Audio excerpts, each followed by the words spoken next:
Capítulo 20, versículos 24, si quieren abrir sus Biblias por allá. El pasaje lema es el versículo 24, pero me gustaría que hiciéramos lo que hicimos la vez pasada, que empezamos a leer desde el versículo 18, nada más para acordarnos un poquito de lo que está pasando, y así llegamos hasta el versículo 24, que es el último. Entonces es Hechos 20, versículos 18 hasta el 24. ¿Se lo encontraron ya? Para leerlos juntos. ¿Sí? Dice entonces el versículo 18: cuando llegaron, Pablo declaró: ustedes saben que desde el día que pisé la provincia de Asia hasta ahora he hecho el trabajo del Señor con humildad y con muchas lágrimas. He soportado las pruebas que me vinieron como consecuencia de las conspiraciones de los judíos.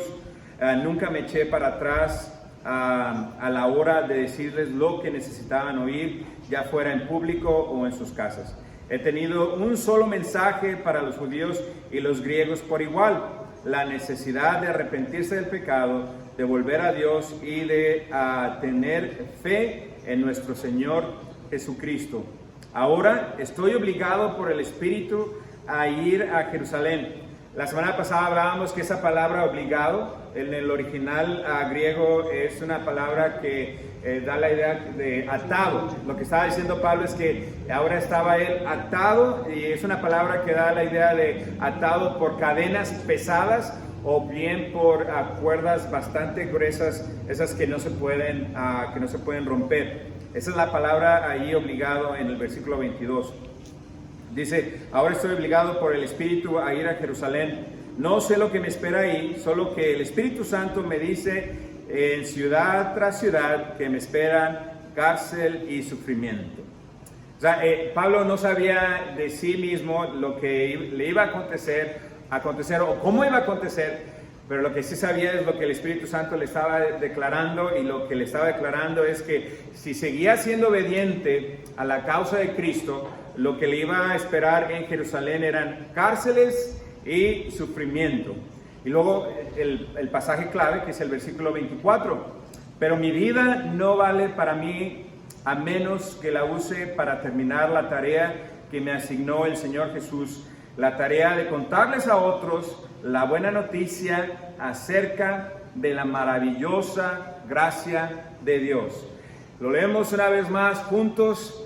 Si tienen la misma versión que yo, léalo en voz fuerte, y si no, ahí en su corazón y en su mente. Dice el versículo 24 nuevamente: pero mi vida no vale nada para mí a menos que la use para terminar la tarea que me asignó el Señor Jesús, la tarea de contarles a otros la buena noticia acerca de la maravillosa gracia de Dios. Pablo no consideraba su vida como algo valioso, algo a lo que él se tenía que aferrar, y nunca él negoció a su bienestar por la obediencia a la causa de Cristo. Él siguió firme al llamado que Dios le dio hasta el final. Oremos. Señor, te damos gracias nuevamente por esta noche, por tus bendiciones, por los que estamos aquí reunidos, por la vida de Natalia y de Ana Sofía, que nos deleitan con su visita. Bendícelas a ellas y bendice a sus familiares. En esta noche te pedimos que tu Espíritu Santo hable a nuestros corazones de una manera firme, de una manera clara, y si es necesario, pues de una manera fuerte. Que nuestros corazones estén dispuestos y abiertos a ti. En el nombre precioso de Jesús, amén y amén. Amén. Bueno, quisiera empezar repasando nuevamente la definición de lo que es la palabra obediencia. No, espero que no se aburran conmigo, pero que me sigan. ¿Cuál es el significado de la obediencia? Bueno, viene del latín entia, que indica el proceso.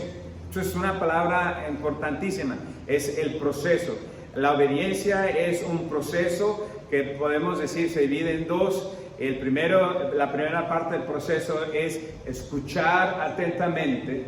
Escuchar atentamente significa que uno escucha y comprende lo que se está diciendo. Y la segunda parte del proceso es el mensaje que se recibió se convierte en una acción. Ahora, esto puede ser puramente pasivo. Algo pasivo es solamente donde se escucha, se aprende algo nuevo y ahí se queda pasivamente, no produce acción. Pero también puede ser algo que provoca una profunda actitud interna de respuesta. Y en el contexto cristiano es ahí donde podemos decir que empieza la obediencia a Dios, en lo interior y en lo profundo del corazón. Porque podríamos engañarnos a nosotros mismos y aparentar bondad y aparentar muchas cosas que realmente no somos en lo exterior. Pero en el carácter cristiano, la obediencia como carácter cristiano inicia en el interior. Es una experiencia que impacta nuestro interior de una manera profunda y que se traduce en una actitud interna de respuesta. Y esta actitud interna de respuesta puede ser algo que produzca acciones inmediatamente o puede ser algo que produzca acciones de una manera con un proceso ahí paulatinamente o poco a poco, pero que eventualmente se produzcan esas acciones. And the next one, Drew. La segunda parte de lo que estábamos hablando, que lo que entendemos por obediencia, decíamos que el obedecer una serie de requisitos se realizará por medio de consecuentes acciones, o sea, de acciones que vienen como consecuencia a lo que es ser obediente. Y estas acciones tienen que ver o son apropiadas a las instrucciones que fueran dadas a nosotros o a cualquier persona en general. Pero a nosotros como cristianos, si estamos hablando en el contexto cristiano, sabemos que eso viene a nosotros por parte de la palabra del Señor. Entonces dice, apropiadas u omisiones. no solo acciones, pero también a su debido tiempo, o en su debido caso, omisiones. Esto es lo que es omisiones, es abstenerse de algo que ha sido previamente indicado. Entonces, lo interesante de la obediencia es que hay veces que la obediencia se ve como una acción donde algo se lleva a cabo, pero también la obediencia se ve como una omisión donde alguien se detiene de hacer algo o diferentes cosas. Obedecer entonces implica en diverso grado la subordinación de mi voluntad a la autoridad de Cristo. Vamos a orar. El miércoles pasado estuvimos hablando detenidamente en este punto que para que yo pueda ser una persona obediente a Cristo, necesito reconocer su autoridad sobre mí. O sea, necesito yo someter mi voluntad a su autoridad, y eso implica entonces que le estoy reconociendo como el Señor de mi vida. Si yo no someto mi voluntad a la autoridad de Cristo, o sea, si yo no reconozco que Cristo no tiene autoridad sobre mí, entonces no le estoy reconociendo como Señor y como Salvador. Entonces, si usted alguna vez se ha preguntado, y sería bueno que le traduzcamos y que todo el mundo entienda, si usted alguna vez se había preguntado, se quedó ahí pensando, bueno, ¿yo soy cristiano sí o no? Si se quedó ahí con un poquito de duda en su corazón, bueno, la respuesta a eso es: si usted abiertamente reconoce la autoridad de Cristo sobre usted y usted no tiene problema en someter su voluntad a la autoridad de Cristo, ahí está implicando, y yo puedo decir que es una señal de su salvación, de que Cristo es Señor de su vida. Usted está implicando entonces que Jesús es el Señor de su vida, que Jesús es su Señor. Pero si no lo podemos hacer, si no podemos reconocer que Jesús tiene autoridad sobre mí, entonces sí podríamos decir que hay un poquito de duda en cuanto a mi cristianidad, y es algo que necesito analizar un poquito más. Pero bueno, seguimos. Obedecer implica entonces en diverso grado la subordinación de la voluntad a una autoridad. Esto implicará, por lo tanto, y esta última parte no lo tengo ahí, pero esto implicará, por lo tanto, fíjense bien, tres cosas, y si están tomando notas deberían de apuntar esto. Esto implicará, por lo tanto, el acatamiento de una instrucción, el cumplimiento de una demanda y la abstención de algo que se prohíbe. Y lo voy a repetir nuevamente porque les voy a hacer algunas preguntas bíblicas en cuanto a esto. Entonces, nuevamente, someter yo mi voluntad a la autoridad de Cristo implica, por lo tanto, el acatamiento de una instrucción, el cumplimiento de una demanda o bien la abstención de algo que se prohíbe. Les pregunto ahora, Sacri, can you give me a cup of water, please? Les pregunto entonces, ¿quién me puede dar un ejemplo? Thank you so much, buddy. ¿Quién me puede dar un ejemplo de algo que la Biblia instruye? ¿Quién me puede dar un ejemplo? ¿Qué es lo que les viene a la mente de algo que la Biblia instruye? Porque estamos hablando que someter mi voluntad a la autoridad de Cristo implica acatamiento de una instrucción, cumplimiento de una demanda y la abstención de algo que se prohíbe. ¿Quién me puede decir un ejemplo de algo que la Biblia instruye? Go. ¿Quién puede? ¿Quién se acuerda de algo? No dejar de congregarnos como algunos tienen por costumbre. Ahí está, eso es algo que la Biblia nos instruye. No dejarnos de congregar como algunos tienen por costumbre. ¿Qué más? ¿Alguna otra instrucción?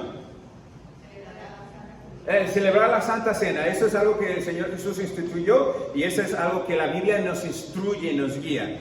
Algunos ejemplos que yo tengo es: nos instruye a guardar su palabra, ¿verdad? En el Salmo, en los Salmos nos instruye a guardar su palabra, nos instruye a temer a Dios, nos instruye a usar la prudencia y la sabiduría en nuestras acciones, nos instruye a responder con amor y perdonar.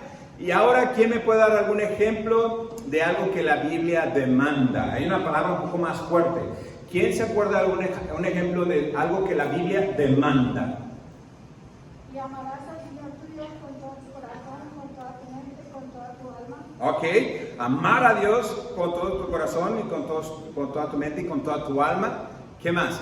¿Qué más demanda la Biblia? ¿Algún otro ejemplo? Muy buen ejemplo ese. ¿Alguien se acuerda de alguna otra demanda? ¿Alguno en específico que se le venga a la mente? ¿Ah? Amar al prójimo como a ti mismo. Honrar a tu padre y a tu madre. Amén. Y lo que yo tengo acá es también traer nuestros diezmos al alfolí. Algo que no nos gusta mucho hablar como pastores y como congregación, pero la Biblia demanda claramente que es nuestra responsabilidad traer nuestros diezmos al alfolí. También la Biblia demanda amar a nuestros enemigos. No solamente sugiere, no solamente nos instruye, pero nos demanda a que amemos a nuestros enemigos. Y finalmente, ¿quién me puede dar algún ejemplo de algo que la Biblia prohíbe así drásticamente y tan claro como el agua? ¿Quién se acuerda de algo que la Biblia prohíbe drásticamente, tan clarito como el agua? Y son temas así medio duros, no les dé pena. ¿Quién se acuerda? El adulterio, muy bien. El adulterio, hermana Nancy. No unirse en yugo desigual. Nada más fuerte. Bueno, algo que sí prohíbe bien clara la Biblia, aunque no es muy popular ahorita con todo esto del woke y todo eso, pero la Biblia prohíbe acostarse con animales. Eso está prohibidísimo, o sea, es claro como el agua. Cualquier interacción sexual con un animal se llama bestialismo y está completamente prohibido. Acostarse con parientes, que si el hermano con la cuñada, que esto, que aquello, la Biblia lo prohíbe bien claramente. La Biblia prohíbe también matar en el punto drástico, pero algo no tan drástico. La Biblia prohíbe bien claramente mentir, etcétera, etcétera. Amén y amén. La Biblia entonces, como carácter cristiano, es algo mucho más que una muestra exterior, algo que se pone o que se deja uno de poner. La obediencia como carácter cristiano es algo mucho más que algo exterior, que algo que uno trae por fuera, pero más bien la obediencia, en the next one group, ese sí lo tengo ahí, pero más bien la obediencia es una actitud del corazón. ¿Sí me entienden? La obediencia como carácter cristiano, aquí no estoy hablando ya tanto como la obediencia de un soldado a su general o la obediencia de un ciudadano al gobierno. Aquí estoy hablando específicamente en cuanto a la obediencia como carácter cristiano. Nos dice la palabra, nos muestra que es una actitud del corazón. La obediencia como carácter cristiano es más que un concepto, es más bien una acción concreta. Más bien una acción concreta. Dijimos que es muy importante ser obedientes a la causa de Cristo como una parte inicial en este proceso de la obediencia como carácter cristiano. Pero aún así esto de la obediencia podría sonar a algunos de nosotros como algo conceptual, no tanto como algo práctico. Y cuando algo se queda en un concepto y no como en algo práctico, es muy fácil que se olvide o es muy fácil no traerlo a la práctica. Entonces, cuando decimos obedecer los mandamientos como una obediencia, sigue sonando también un poquito como un concepto, pero no necesariamente práctico. Entonces yo quiero traer algunos ejemplos a lo profundo del corazón de lo que significa la obediencia como carácter cristiano para que no se nos olvide. La primera es lo que mencionó la hermana Nancy, que hablamos la semana pasada, y es amar a Dios sobre todas las cosas. Ese es el inicio de la obediencia y es algo que nace en el corazón, en lo profundo del corazón. Y eso, cuando usted ama a Dios con todo su corazón, con todas sus fuerzas, con toda su mente, va a ser el inicio y el proceso para que usted empiece a obedecer a Dios. Y entonces por eso yo puse ahí eso como primero. Yo creo que si usted ahorita está tratando de seguir todos los mandamientos, si usted está tratando de hacer una obra misionera, si usted está tratando de hacer algo en su comunidad, pero no ama a Dios con todo su corazón, pero Dios no es la parte esencial, ahí el core de su corazón y de su vida. Entonces está brincando del paso 1 al paso 10. Necesitamos regresarnos a la base de la obediencia.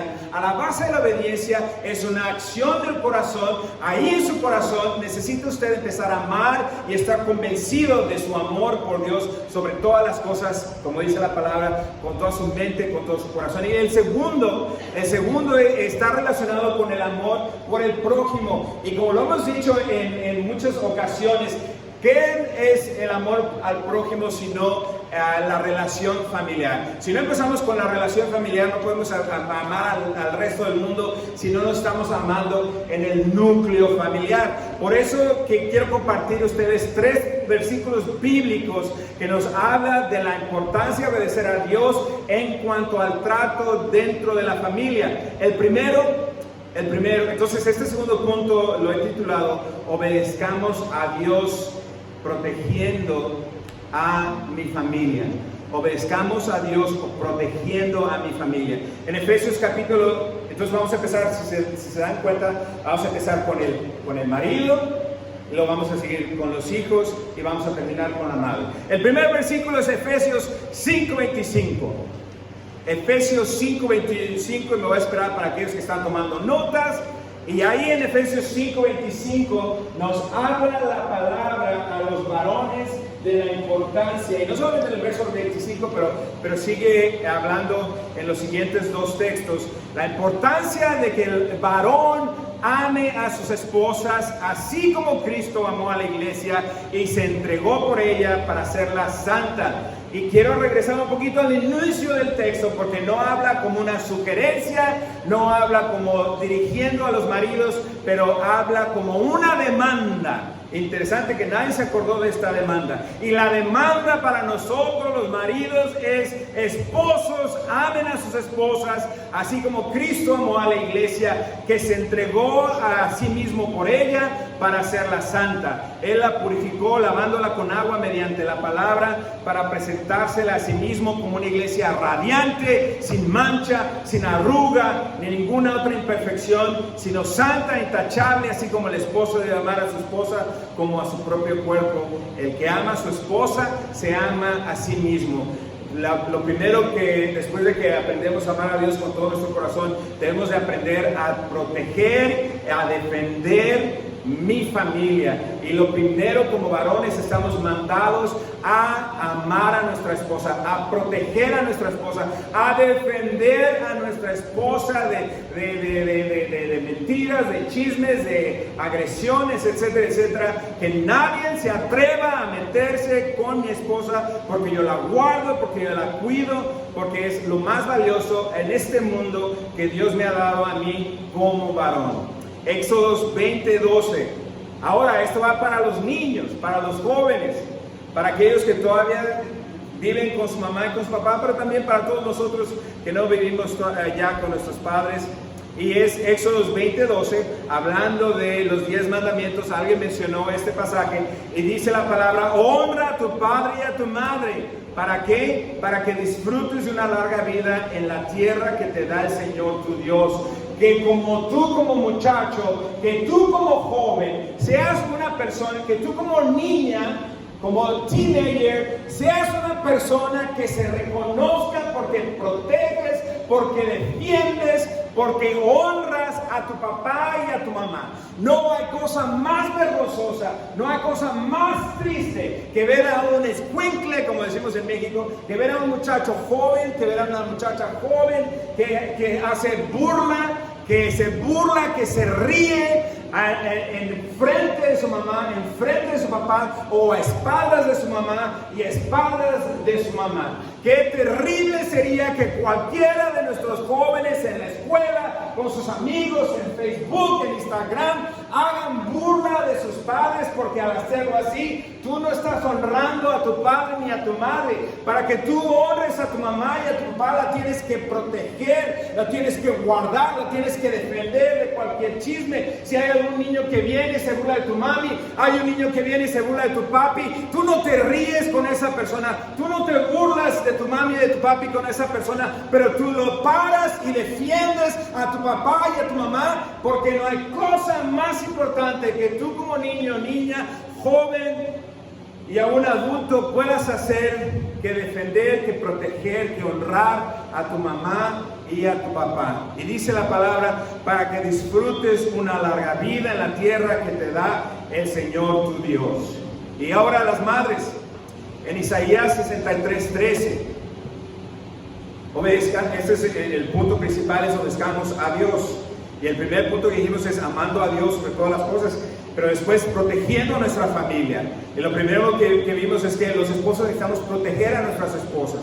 Lo segundo que vimos es de que los jóvenes tienen que proteger, defender y honrar a su mamá y a su papá.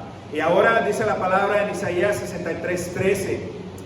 Habla de un detalle, de una característica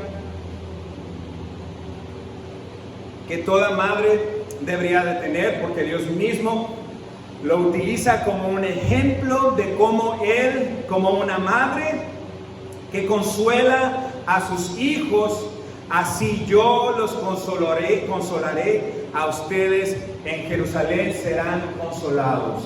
Que ustedes, madres, se distingan como personas que son consoladoras. Que ustedes, madres, se distingan como las personas que siempre tienen su puerta abierta para que tus hijos, para que tus hijas, aún para que tu esposo puedan venir a ti con toda libertad y puedan expresar lo que hay en su corazón, lo pesado que hay en su corazón, y que puedan llorar en tu hombro, que puedan llorar ahí en tus brazos, porque tú eres la consoladora, porque tú eres una mujer que se distingue en la manera que consuelas a tu marido, eres una mujer que se distingue en la manera en que consuelas a tus jovencitas hijas o a tus jovencitos hijos. Eres una persona que siempre está dispuesta a poner a un lado la manera en que tú estás en desacuerdo, la manera en que tú a lo mejor hasta estás criticando en tu corazón alguna actitud, alguna situación, y eso es importante que tú lo traigas al frente y que hables de eso, pero que primeramente, antes que la crítica, antes que el regaño,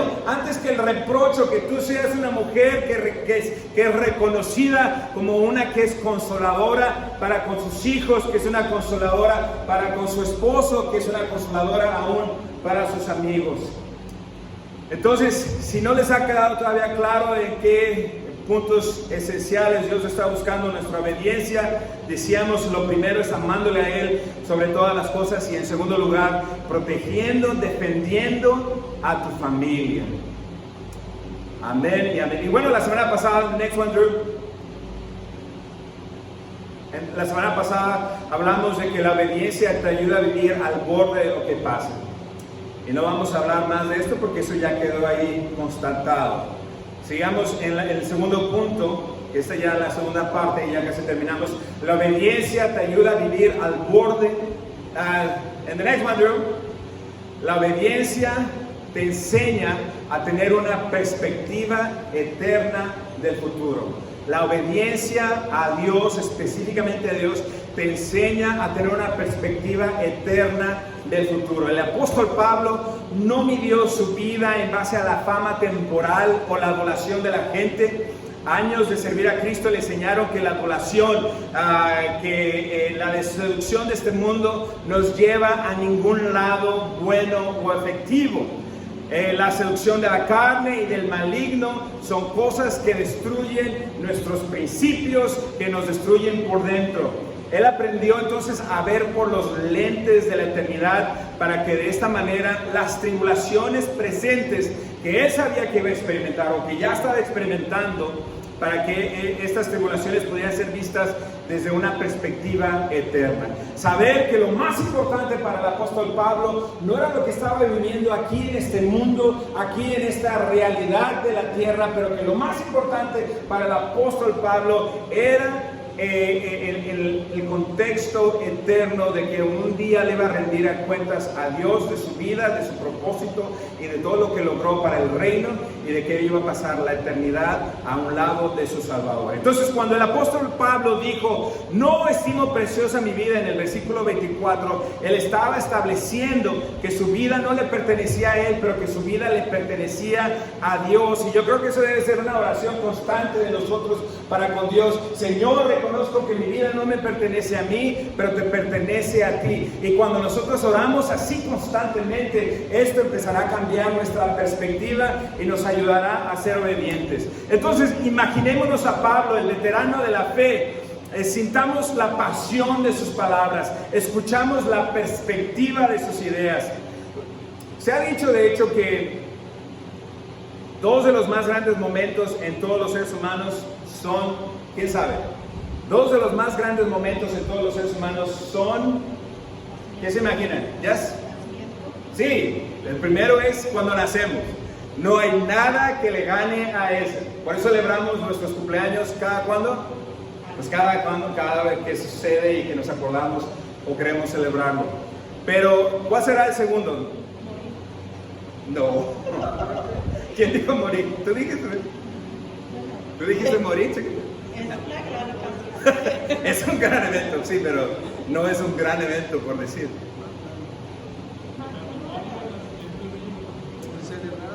El matrimonio, el nacimiento del hijo. No, hay algo todavía que le gana todo eso. ¿Perdón? Cuando Jesús viene a nuestra vida, pues sí, yo se la voy a dar a Chris. Yo creo que tiene razón a Chris, porque el segundo es cuando nos damos cuenta de la razón por la que nacimos. Cuando nos damos cuenta por la razón por la que nacimos. Y eso está relacionado obviamente en Cristo. Porque sin Cristo pues no tenemos propósito y estamos completamente perdidos. Pero cuando conocemos a Cristo, empezamos a indagar, empezamos a buscar, como hablábamos hace 2 semanas en la reunión de oración, empezamos a buscar e indagar cuál es el propósito por el cual Dios me puso aquí. Y una vez que Dios revela eso a nosotros, ¿sí? Eso es mucho más importante, más bueno, excelente, más aún que la muerte. Bueno es casarse y excelente es tener hijos, pero más que tener hijos es entender, darnos cuenta de la razón por la cual nacimos. El apóstol Pablo entonces entendió por qué él había nacido. Él quería obedecer a Cristo y terminar el propósito que Cristo le había dado. La causa que había adquirido en su vida es la misma que Dios le dio directamente. Obedecer a Cristo, le costara lo que le costara y de cualquier manera. And last one, el último, tercera. Next one, Drew. La obediencia traerá satisfacción a tus más profundos anhelos. La obediencia a Dios traerá satisfacción a tus más profundos anhelos. Hay un lugar en todos nosotros que no puede ser satisfecho por cualquier cosa de este mundo o por nada de las cosas de este mundo. Este espacio dentro de todos nosotros puede ser llenado solamente por la gracia de Dios en Cristo Jesús. Pablo nunca dijo, él nunca habló, de sus palabras nunca salieron el decir de que merecía la causa de Cristo, que él se lo merecía. Nunca presumió ser merecedor de la gracia de Cristo. Al contrario, constantemente él declaró, esta causa la he recibido, me la ha otorgado, me la ha regalado Cristo. Entonces, habiendo recibido la gracia redentora de Jesús, la causa de Pablo fue la de proclamar por todas partes que le fuese posible la gracia del Evangelio para todos aquellos que se atrevieran a creer. De esta manera, él iba entonces a ir a Jerusalén con la profunda satisfacción de saber que él estaba obedeciendo a Jesús. Y nosotros sabemos que en Jerusalén le esperaban profundas tribulaciones, prisiones y mucho dolor. Él sabía esto y aún así él fue obediente a la causa de Cristo. Fue obediente a la causa de Cristo. Ustedes se acuerdan, se han dado cuenta cuando, por ejemplo, los que trabajan, que tienen un proyecto muy grande que desarrollar y que a veces, ya ven cómo somos, que dejamos las cosas para mañana. Mañana. lo hago mañana. Y llega un día antes del día que el proyecto debe ser entregado y ahí te sientas a la carrera y empiezas a trabajar en la computadora y empiezas a meter ideas, y cuando terminas finalmente el proyecto que te habían mandado, cuando finalmente terminas, se siente uno satisfecho, ¿a poco no? Siente uno así que respira profundamente, se siente uno satisfecho, se siente uno realizado, etcétera, etcétera. De la misma manera, todos nosotros, Dios nos ha otorgado un propósito y es nuestra tarea entender, reconocer y acatar cuál es ese propósito. No va a haber momento en el cual nos sintamos más realizados que cuando llevemos a cabo ese propósito que Cristo Jesús nos dio. Puntos para llevarnos a la casa y hacer de esto algo práctico para mi vida. Les dije, no les va a gustar nada lo que voy a decir, pero necesito yo dejar de hablar tanto y empezar a hacer algo que valga la pena mencionar. Necesito dejar de hablar tanto de lo que voy a hacer, de lo que quiero hacer, de lo que Dios puso en mi corazón, de lo que Dios me está mostrando, etcétera, etcétera, de lo que el Evangelio dice, de lo que la palabra dice, de lo que Cristo dice, de lo que son los mandamientos. Entonces, necesitamos dejar de hablar tanto y empezar a hacer algo que valga la pena. Empezar a hacer que ese inicio, que ese proceso de obediencia se empiece a traducir en acciones concretas. Hay ocasiones que nos comportamos como los burócratas de nuestros países. Los burócratas, de hecho les voy a decir en nuestra experiencia, y Kim les puede platicar, que México tiene el peor caso de burocracia de toda Latinoamérica y tal vez de todo el mundo. Ahí hay procesos largos para hacer cualquier cosa, desde lo más simple hasta lo más grande, y hay veces que esos procesos burócratas llevan años y años y años. Estos burócratas de nuestros países, quienes organizan juntas solamente para ponerse de acuerdo cuándo va a ser la próxima junta, y luego se vuelven a reunir nuevamente para cancelar la próxima junta, etcétera, etcétera. Y estas personas burócratas manejan así nuestros intereses más sagrados, como la salud de un ser amado, como el bienestar de nuestra familia, como la continuación de nuestros bienes, que nos hacen sentir como que nuestro valor en nuestros países es mínimo. Y es por eso que en México la cuestión de la burocracia ha empujado a que hay una gran cantidad de corrupción ha agarrado a México y lo ha enrollado con sus alas negras y oscuras de corrupción, y eso está envuelto ahí con el proceso burócrata. Cuando nosotros le servimos a Dios de una manera burócrata, al estilo latino, no le estamos siendo obedientes a Dios. No estamos obrando para Dios, no estamos usando nuestros dones, solamente estamos buscando excusas para no hacerlo.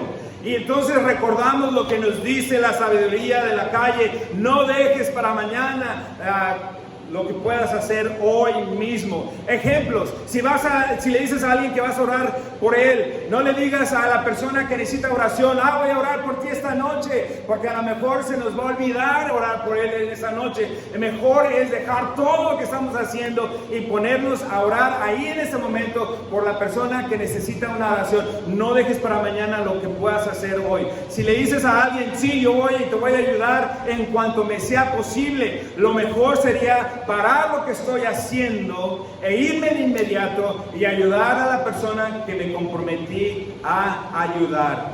Dejemos pues de hablar. Para ser obedientes necesitamos dejar de hablar tanto y empezar a hacer cosas que valgan la pena mencionar.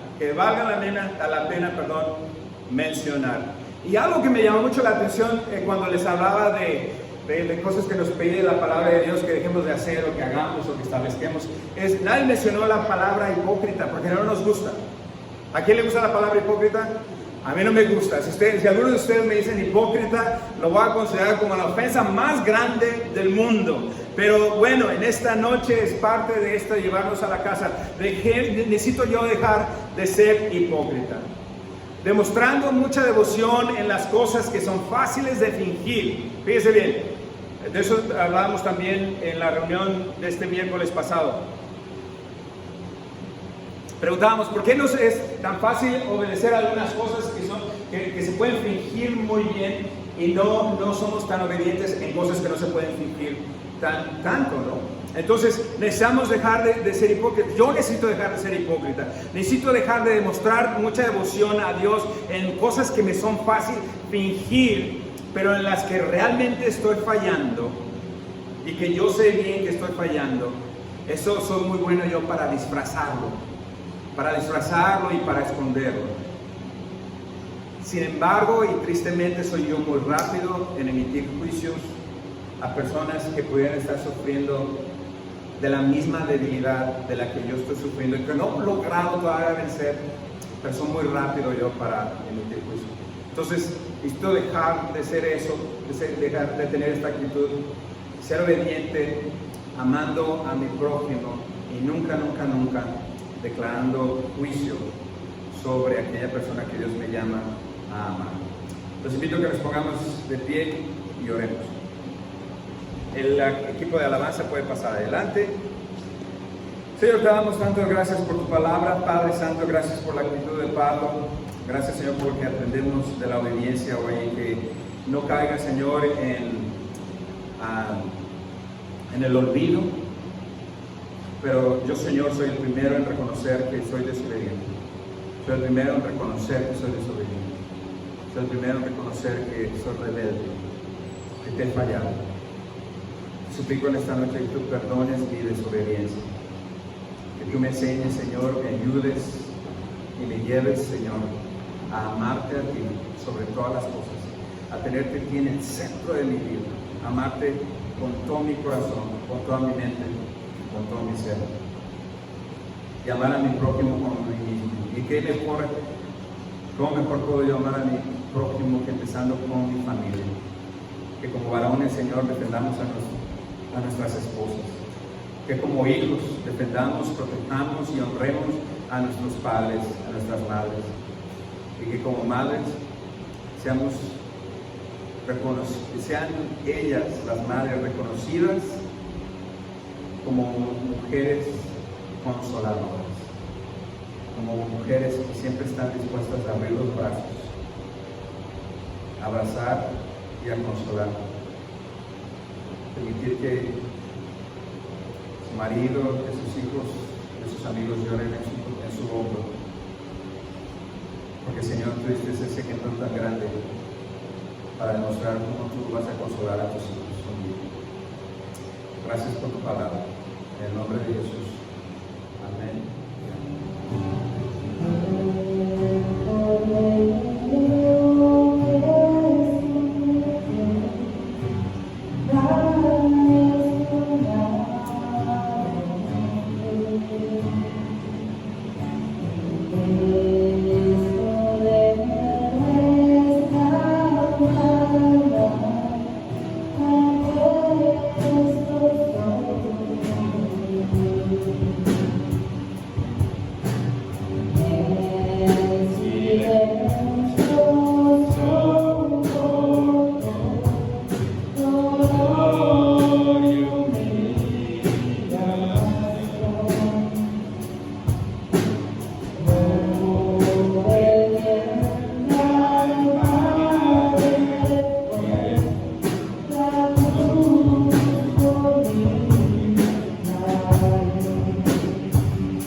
Gloria